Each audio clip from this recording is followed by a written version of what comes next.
North Carolina runs about 500 miles from the ocean to the mountains, and this list uses nearly all of it.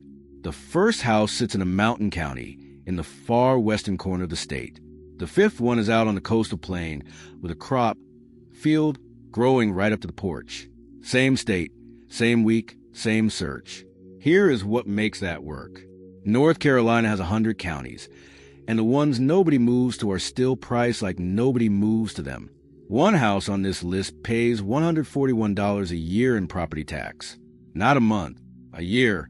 10 houses, from $229,000 down to $29,900. The last two cost less than a used car. And the fourth one is a log house. The listing never once calls a log house. I spent over 20 years selling real estate. Now I just look for the deals I would have kept for myself. Subscribe to Real Estate Hunter USA, and you will see these while they are still sitting there. You do not pull into this one off the road. You cross a bridge, wooden planks, a pipe rail on both sides, and a creek running underneath your tires. That's the first thing the property says about itself, before you've seen the house at all. 21.73 acres, made up of 3 separate contiguous parcels, with year-round creek frontage, mature hardwoods, a network of trails cut through property for walking or riding, and several areas flat enough to build on later. There's no zoning here, no restrictions. So an RV, a tiny home, a barn, a second structure, all of that is your call. From a front porch, you look through one big cedar to the highway, and past that the mountain closes the whole thing off. Late in the afternoon, the road goes quiet enough that the loudest thing out there is whatever the wind is doing in that tree. Now the house, 820 square feet, built in 1955, and the listing tells you plainly that it is tired and needs renovation. It is. Go inside anyway. The kitchen has honey-colored plywood cabinets they stopped making around the time this kitchen was finished, glass doors on the uppers, and there are still canning jars sitting behind them. The faucet is new. The floor is not. Whoever lived here was halfway through caring about this room when they stopped. 2 bedrooms and 2 full bathrooms. In the back bedroom, 2 tall wood-framed windows meet in the corner, so the room takes light from 2 directions all morning. There's a calendar on the wall still turned to April, and a soda can left on the sill that nobody came back for. Through the kitchen doorway, there's a room-lined floor to ceiling in bare board. No paint, no drywall. Just the wood the way it went up 70 years ago. Most people would cover that. I would leave it. Outside, a small outbuilding with a red door stand beside the house, and Christmas lights are still hanging off the eave in August. Nobody took them down. They just stopped matching. Andrews and Murphy are both a short drive, so groceries and a hardware store are not a problem. Great Smoky Mountains National Park, and 4 different lakes are all within reach. The price is $229,000. The typical home in Marble runs about $237,000. So you're paying slightly under what an ordinary house costs here, and the 21 acres come along with it. Property tax last year, $1,186. One catch you need to know about. An easement crosses part of the land to a cell tower parcel that is not included in the sale. The next one has 5 acres, 579 feet of highway frontage, and a room bolted onto the side that most people spend 2 years adding later. I want to talk about the room attached to the side of this house first, because it is the reason this listing is worth your time. Attached to the end of the brick is a shop. Concrete floor, brick columns, a wood ceiling, a full wall of pegboard with a heavy hook still in it, and 2 rifle racks mounted to the wall and left behind. It is wired, it is lit, and it has its own door to the outside. It is the room people spend 2 years and real money adding on to a house later, and here it is already standing. The house it is attached to sits on 5 acres with 579 feet of frontage on U.S. Highway 74, and it sells with 3 other parcels on the same road. The driveway comes in one way and goes out the other, so you never back onto a highway, which sounds like a small thing until you have lived on one. Pines close and behind the property. 3 bedrooms, 1 bath, 1,118 square feet. Built in 1977, brick outside and metal roof overhead. That roof is the newest thing here, and it matters because everything under it stays dry while you sort out the rest. Inside, the counter curves at the end where the peninsula stops, a small piece of 1977 carpentry nobody pays for anymore. 2 windows over the sink face nothing but trees, so you wash dishes looking at pine instead of a neighbor siding. The gas range is stainless and recent, which tells you what the last owner cared about. The bedrooms are wall-to-wall knotty pine, and the floor underneath is real oak, scuffed, but the kind you sand once and keep. Light comes in from 2 sides in there, so by mid-morning the whole room goes the color of the walls. The bathroom has white square tile halfway up every wall and a glass shower door. Dated, not damaged. And there's exactly one of them for 3 bedrooms, which is the real thing to think about. Now, the part the photos will not tell you. The water and the electric are shut off, and the property needs a hot water heater and a heat pump. The only heat right now is a wall furnace, and there is no cooling at all. Sold as is. Hamlet was a railroad town. The Seaboard Airline ran through here, and the old Queen Station is still standing. Amazon Web Services has since committed to a facility aimed at bringing around 500 jobs into Richmond County.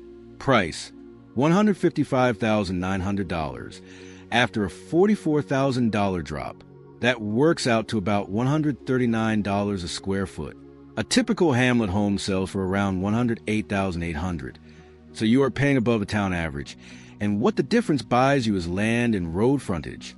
Next up, 2 houses on 1 lot, both of them occupied, both of them paying rent. 2 houses, 1 lot, 1 price. Nothing else on this list is put together this way. From above, you can see the shape of it. 5.2 acres, most of it trees, with 2 separate driveways cutting in from a road. The main house sits near the front. The second one is set back in the woods behind it. They are far enough apart that you would have to walk a minute to knock on the other door, and that distance is the entire reason this arrangement works. The main house went up in 1927, and it does not look it. Vinyl siding and new metal roof, and a covered front porch with turned columns. Real ones, not the wrap posts you get on a new build. There's an iron table and 2 chairs out on it. The grass is cut. Inside, the kitchen has been redone. White cabinets, a dishwasher, and 2 windows that look into the treeline while you are at the sink. Heart stickers cover the refrigerator door where somebody's kid has been at work. In the morning, that room takes light from both sides, and it does not feel 100 years old at all. 2 bedrooms, 1 bath, 1,016 square feet. Open stairs run up in the living room, and there's a family in there right now. Toys on the floor, a shelf of somebody's collection on the wall. None of that is staging. This is an occupied house. The second home is a 2011 manufactured house with 3 bedrooms and 2 baths, its own porch and its own driveway. The flower beds are lined with stone, and a kid's bike leans against the steps. And out back of it, there's a covered deck that has been turned into a garden. Ferns hanging off the beams. String lights run along the rafters. 2 small gnomes on the table. You sit out there late in the day, and the yard opens to trees. And the loudest thing is whatever is moving in them. Someone built a life on that end of the property, not just a rental. Both homes are tenant-occupied, and together they bring in $1,265 a month.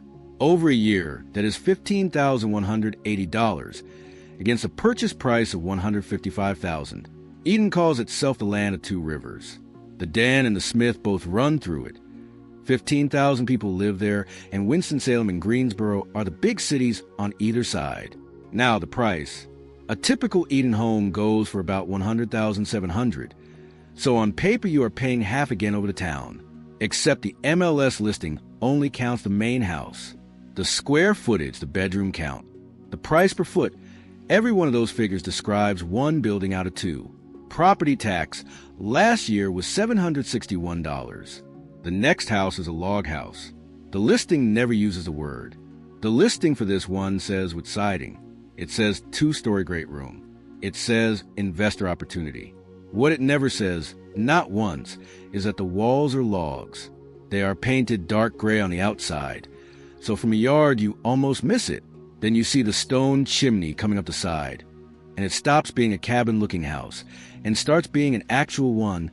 Inside, that chimney goes all the way up, stacked stone from the floor to the ridge, no mantel wall, no drywall box around it, with cast iron stove sitting in front of it. The ceiling is open to the rafters 2 stories over your head. Light a fire in there in January, and the heat has 2 floors to climb before it gets anywhere, which is exactly why the room was built this way. A small artificial Christmas tree is still standing in the corner, 6.86 acres. And on the map, the property runs back off the road in a long wedge with every square foot of under tree cover. There's water on it too. Not a pond, not a feature, just a spring-fed line of it cutting through the rhododendron below the yard. In April, that is the loudest thing out there. 748 square feet, 1 bedroom, 1 bath, built in 1941. The kitchen has no upper cabinets because the wall is logs and nobody was going to cut into them. The stove is an old white hot point standing on curved legs. Enamel door, chrome handle, still in the room, still where it was cooked on. The bedroom has wide plank oak on the floor and a dark green painted headboard, with a double wedding ring quilt still on the bed, made by hand by someone. The one modern thing in the room is a mini split on the wall. And in a house like this, that unit is the difference between a cabin you visit and a house you live in. Up steep steps. The loft is still raw plywood and open rafters, with a bed put straight on the floor under a small window. You would wake up in there, eye level with the treetops. Here's the honest part. The insulation is still exposed overhead, and there is a dehumidifier running in the main room. The listing says needed repairs, and it means it. But the same listing calls this a hunting cabin, and I would call a house that has been lived in, because the quilt is on the bed and the stove has been used. Blowing Rock is 4 miles away. Appalachian State, the ski resort, Grandfather Mountain, and the Blue Ridge Parkway are all in range.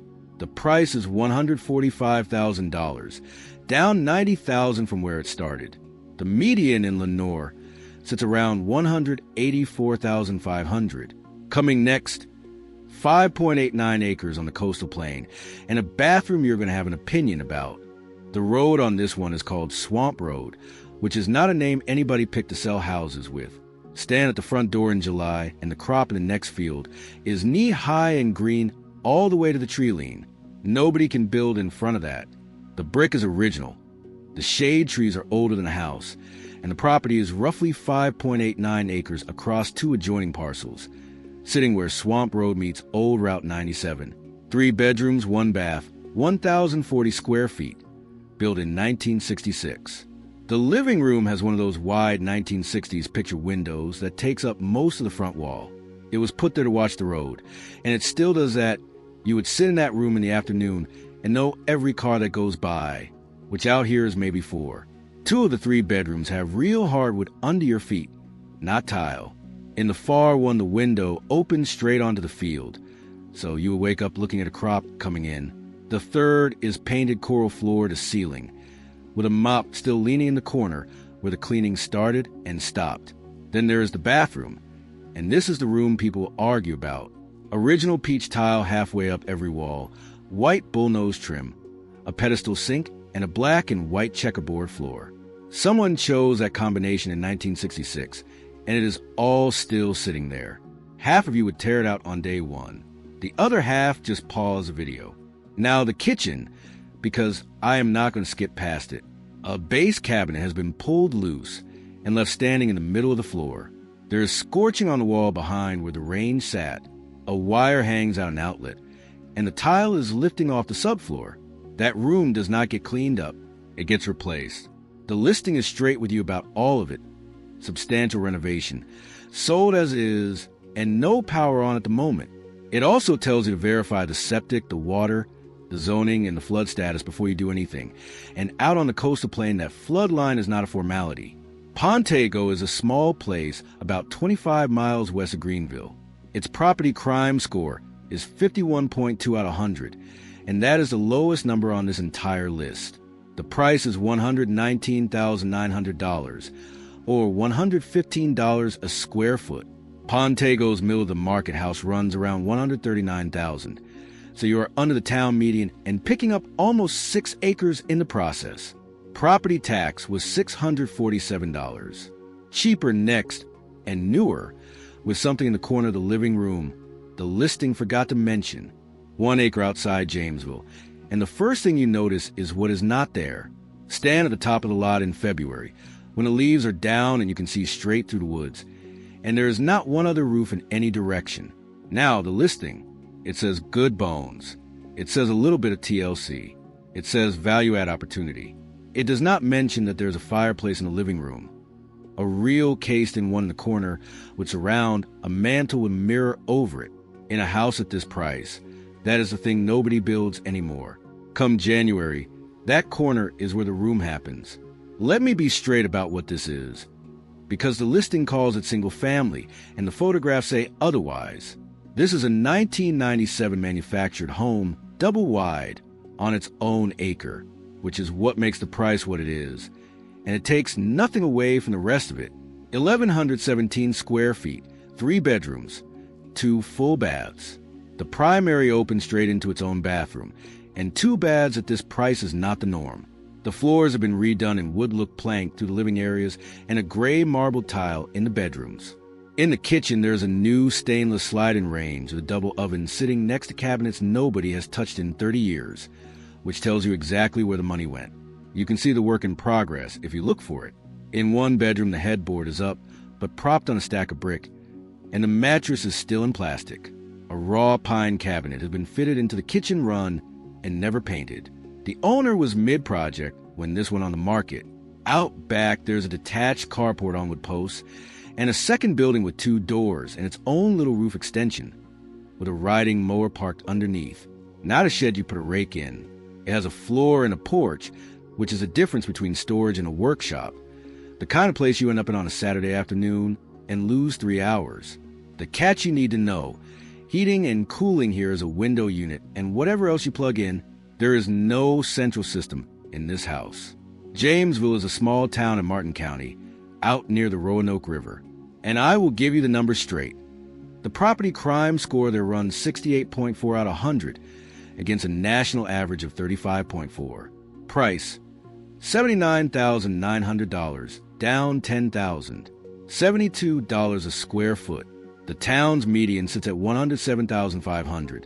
So you are buying at roughly 3/4 of what Jamesville considers normal, and the acre and both outbuildings are inside that number.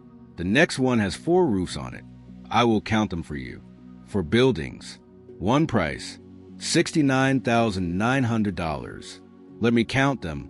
A 1953 bungalow with a bright red metal roof, 2 single-wide trailers lined up behind it, a barn at the back edge, and a storage shed. All of it on 1.32 acres of level ground with road frontage. Start with the house. Cream siding, red roof, a covered front porch with white lattice, and a wheelchair ramp built recently enough that the lumber is not grayed yet. That ramp tells you the last person here stayed as long as they possibly could. In the front room, there are 3 windows across the wall and a door standing open onto porch, so late in the afternoon that room fills with light coming off the yard. And on the wall, this is the part one want you to see, there's a carved mantel with turned columns and a shelf over it, and the firebox is covered by a pressed metal panel with a medallion in the middle of it. That piece is older than most of the houses on this list. A salvage yard would pay real money for that piece. Here it is just standing in an empty room. The kitchen cabinets are painted barn red, top and bottom. Whoever did that was making a decision, not settling for one. In the back room, the covering has come up off the floor, and what is underneath is wide plank board, original, and in better shape than anything laid on top of it. Now, the part you have to hear. The flooring through most of this house is failing, with large dark patches where water has gotten in and stayed.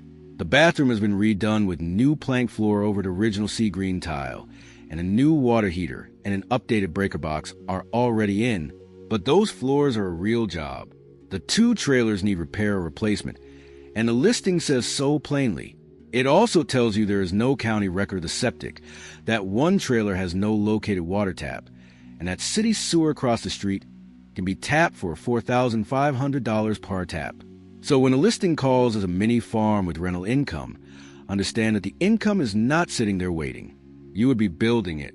Taylorsville is in Alexander County, minutes from Lake Hickory, known for family-run apple orchards and an apple festival every October.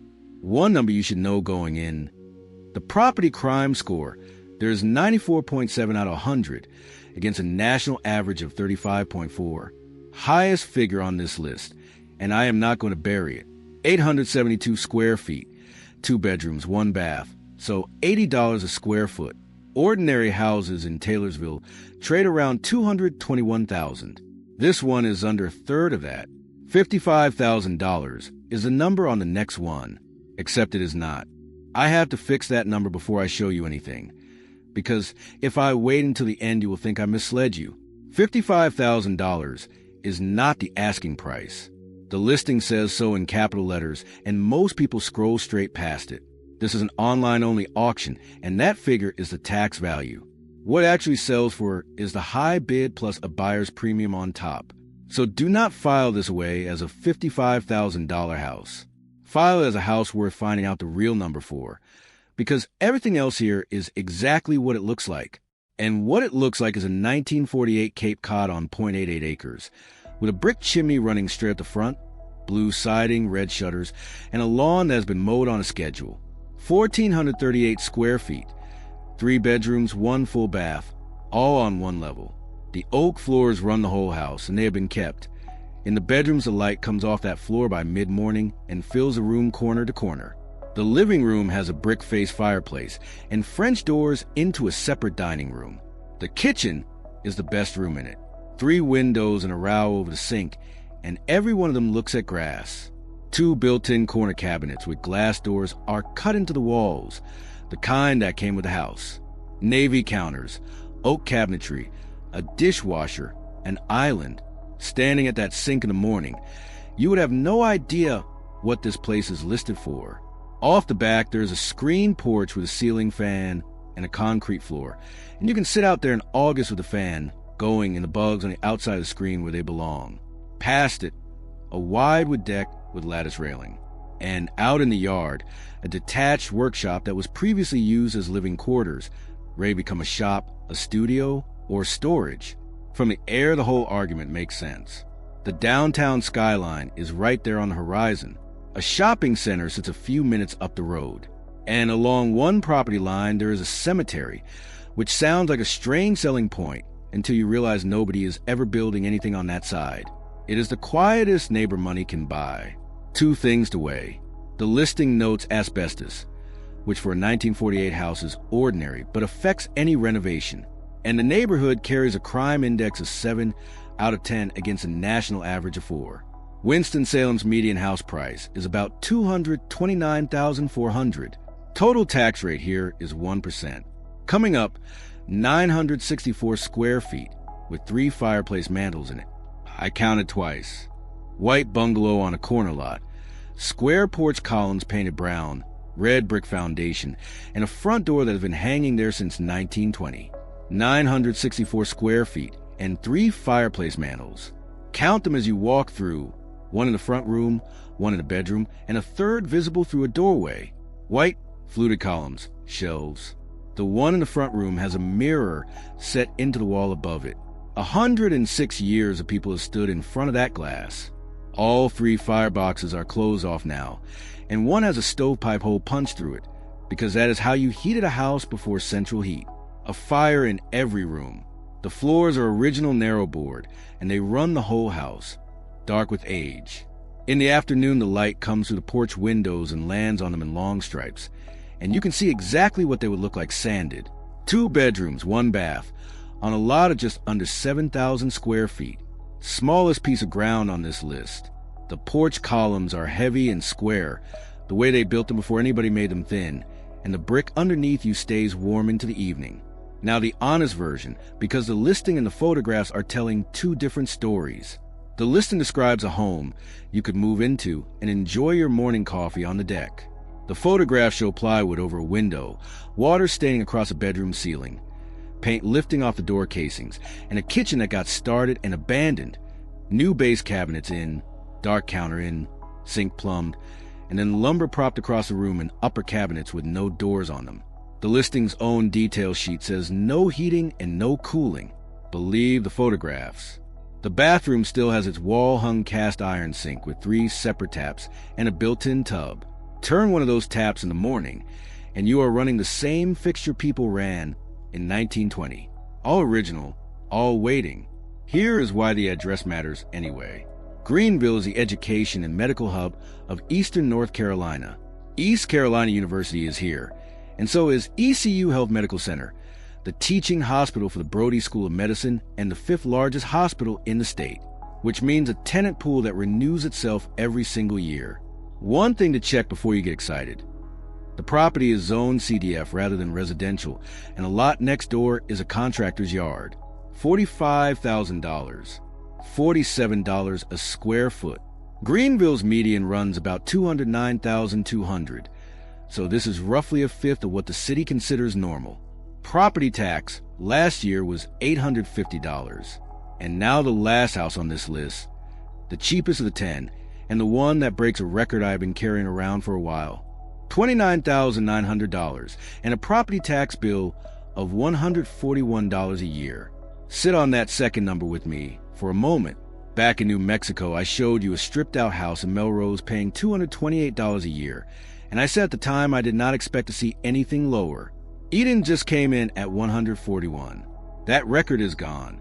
So what does $141 a year buy? A 1930 bungalow, 843 square feet, 1 bedroom and 1 bath, on a level cleared lot right at the sidewalk. The metal roof is mostly rust now. It does not look like much from the street, and I am not going to pretend otherwise. The backyard is bigger than the house. One enormous shade tree in the middle of it, a white outbuilding along the fence line, and enough flat grass for a guard with room left over park.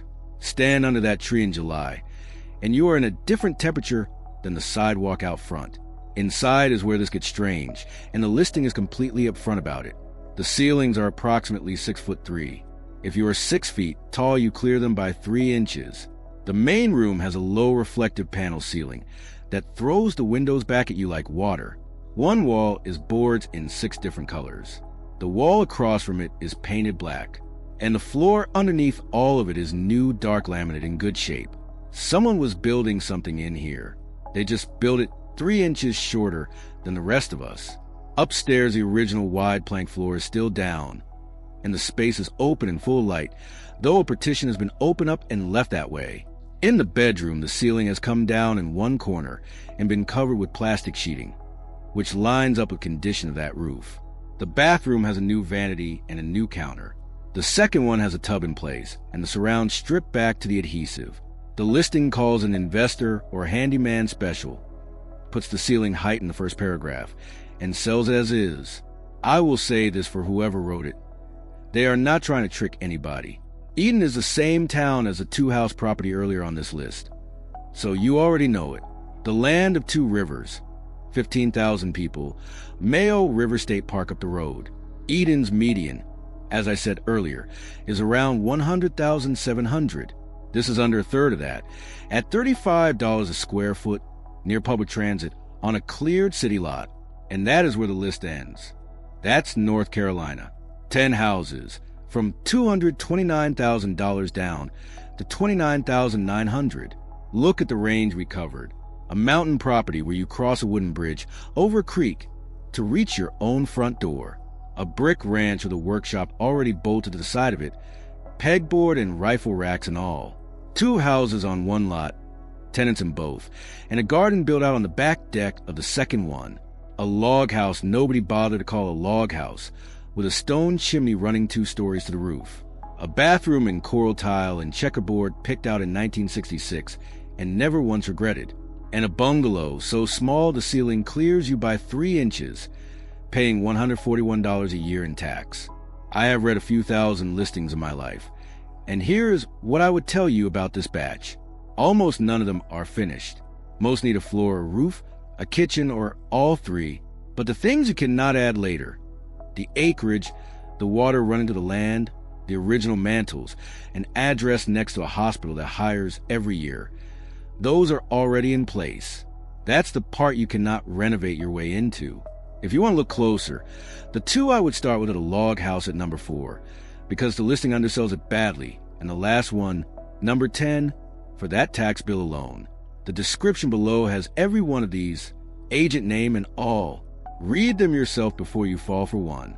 And if this is your kind of hunting, subscribe to Real Estate Hunter USA. New state every week, and I go through the listings so you do not have to. See you at the next one.